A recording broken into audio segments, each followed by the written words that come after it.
আসসালামু আলাইকুম। গত এক মাস আগে আমি একটি ভিডিও রিলিজ করেছিলাম অটল ব্রিজ নিয়ে। তার 2 দিন আগে রশ্মিকা মান্দানা অটল ব্রিজ নিয়ে একটি অ্যাডভার্টাইজ করেছিল।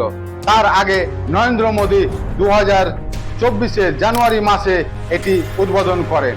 এটি 22 কিলোমিটার লম্বা ব্রিজ, বিশ্বের দৈর্ঘ্যতম ব্রিজের মধ্যে একটি পড়ে। কথা হচ্ছে যে গত জানুয়ারিতে নরেন্দ্র মোদী উদ্বোধন করেন এই ব্রিজটি। এখন জুন মাস চলছে, 6 মাস হতে না হতেই সাইডে ক্র্যাক চলে এলো। কি করে সম্ভব? এই ব্রিজটি 18,000 কোটি টাকা খরচা করে ভারত সরকার বানিয়েছে। অটল সেতু জলের ওপরে আপনার 17 কিলোমিটার এবং মাটির ওপরে 5 কিলোমিটার, টোটালে আপনার দৈর্ঘ্য হচ্ছে 22 কিলোমিটার। গত 2 দিন আগে মুম্বাইয়ে অল্প কিছু বৃষ্টি হয়েছে। এই অল্প বৃষ্টি হওয়াতে সাইডে দেখা যায় ক্র্যাক চলে এসছে। কৈলাস গণত্রা, যে অটল সেতুর প্রজেক্ট হেড, তিনি কি বলেন যে মাইনার ক্র্যাক এসছে। শুনেন কি বলছেন।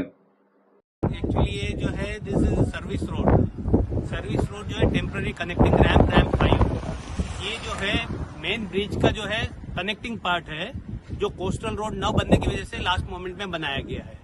यहाँ पे कॉम्पेक्शन हुआ था, हाउएवर ये नियर बाई खाड़ी रहने से पहली बारिश में सॉइल सेटल होता है, तो this are the minor cracks.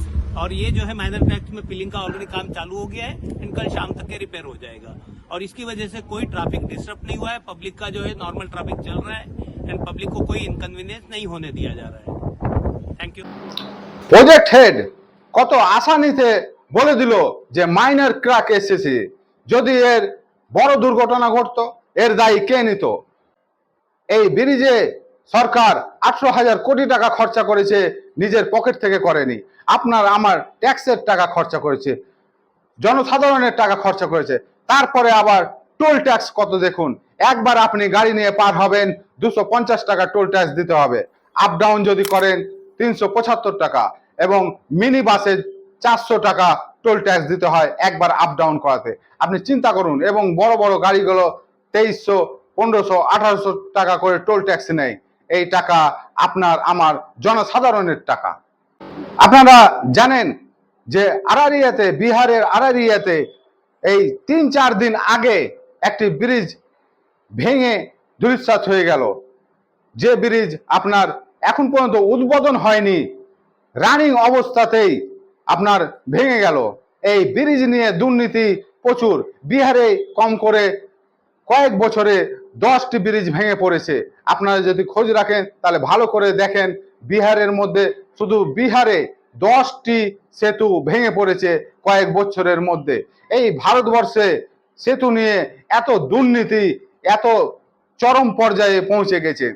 এই ব্রিজ নিয়ে, সেতু নিয়ে ভারত সরকার একটু মাথা ঘামানো উচিত, যে জনসাধারণের রিস্কের ওপরে চলাফেরা করে। এই যদি আপনার সেফটি না থাকে, তাহলে জনসাধারণের জন্য চিন্তার বিষয়। যেমন আমাদের জঙ্গিপুরে 3টি ব্রিজ আছে।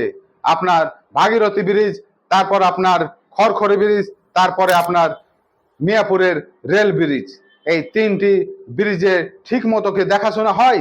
জনগণ, আমি আপনাদের জিজ্ঞাসা করতে চাই, এই ব্রিজ নিয়ে আমাদেরকে সচেতন হতে হবে। এবং প্রশাসনকে বলছি, প্রশাসন দ্রুতই যেমন অ্যাকশন নেয় এই ব্রিজ নিয়ে। এই ব্রিজের আপনাকে দেখভাল করতে হবে, মেনটেন্স করতে হবে, না হলে কিন্তু ব্রিজ বেশি দিন টিকবে না। আসসালামু আলাইকুম।